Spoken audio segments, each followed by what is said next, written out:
এবার মনে হচ্ছে বিজেপি একটা লড়াই দেওয়ার জায়গায় এসেছে। সুকান্ত মজুমদার, শুভেন্দু অধিকারী, দিলীপ ঘোষ, বঙ্গ বিজেপির 3 প্রধান মুখ এক জায়গায় এসেছেন, এক কাট্টা হয়েছেন এবং একসাথে লড়াই করার বার্তা দিয়েছেন। তারপরে কিন্তু বিধায়করাও চাঙ্গা হয়েছেন, সাংসদরাও চাঙ্গা হয়েছেন।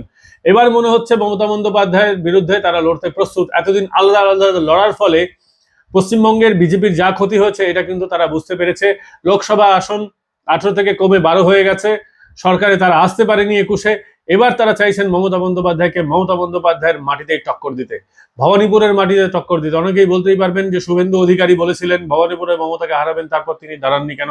আসলে তিনি কি কখনো বলেছিলেন তিনি ভবানীপুরে দাঁড়াবেন?